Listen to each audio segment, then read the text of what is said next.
So dere guys, ako na i-explain guys ha, so Bisaya ni. So sa mga nag-install og mini driving light diya sa ilang Aerox no, so kabalo na siguro sila ani no. So kanya to binisaya. Sa mga nay Aerox din wala pa nabutang og mini driving light ilang motor, so pwede ni nga guide. So basic lang ni guys. So gikuha ra po ko ni sa YouTube. Tara, pakit mo sa tamo daan sa ako ang mini driving light kung saan ako gi-install guys ha, o sa tamo tudluan ani diri tanan kay medyo kalat na. So dira guys, diri na ko gi-install akong mini driving light no. So medyo naibungkagon nga may gyud diri para diri ra kay siya halata guys no, na dari sa may ubos aning kuan signal light niya nga bulb no, or kaning niyang diri ana siya dia. So ta go back na ta diri guys. So explain lang ta mo gamay guys no.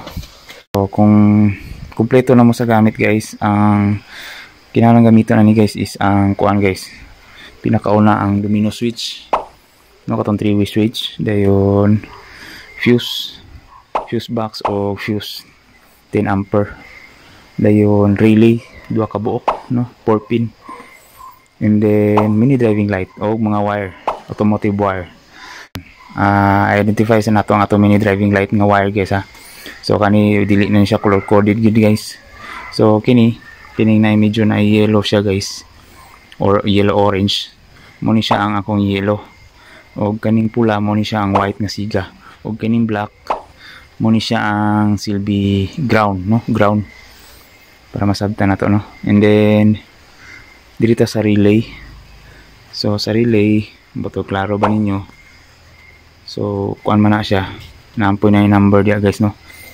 Ang nang makita diri guys 87, 85, 87 ni 85, dayon 30 ni 30. So i-memorize na niyo na or stone ala ni, then 86 no, 86. So karon tudluan ta mo ha, ang 86 o 85 diri sa isa ka relay pwede niyo na ubanon no, para sa body ground no, ground siya. And then so dana na naka ground na ta. Then ang kaning 30 diri guys sa duha ka relay imong taputon guys, na gitapot na nako. Connected na siya sa fuse padulong sa battery no, padulong sa battery. And then anhin na rin ta sa kaning 87 2 ka buok, na makita nyo na kung naa mo relay no, 2 ka 87.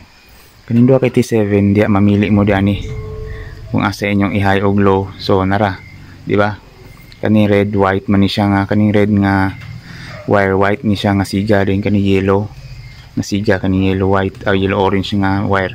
So mo na siya nara di anin duha, magpili ra mo asa inyong high o low, aning 87 nga relay og isa ka 87. So medyo libog no, pero masabtan ninyo kung maglantaw mo mga tutorials. So dirita padulong na punta sa dito sa kuan guys, domino switch na ta nga wiring guys no. So diri sa domino switch nga wiring guys, na siya dia, wait lang guys haba. So balik ta no, dirita di na punta mag-focus sa domino nga switch nato guys. So diya na naka-install no sa may kuan tawag ani side mirror loading.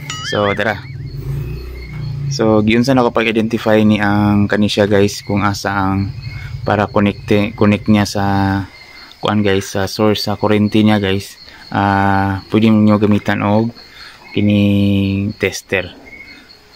So mo ni ang ako ang murag kuan niya, trigger niya guys no, sa positive no. Tara, so diri na ko gikuha sa Aerox, diri na ko gikuha sa iyang USB nga kuan port, kinahanglan ay kurente da, source kurente guys. Wala na ko ni kubi dari sa yang ignition kay medyo kuan dia, kanang medyo libog na dia or kuti dia, maglisod kayo kuoton guys. And then so balik ta diri guys. So kining pula mo na ni ako ang nakuha nga murag source sa kurente guys. So kinahanglan ato mini driving light na source sa kurente no. Then kaning habiling the rest yellow o black, mao na ni ang katong it's either yellow or ang white no. So inyo ra na makuha niya guys kung inyo ni matap. So pwede nyo ilis-ilis kung kasa ang yellow o ang white. So diri na naka-wire diri nga black o red. So ang black o red diri guys kani siya puro ni siya 85 nga pin, no? 85 nga pin. So nara ninyo kung asay kuan ni kay di ra pag kay ko kakuha na kung asa ang red ani iron og ang white. So kana mo na akong gitapot sila. Nara. And then mao na siya guys. So ana na siguro.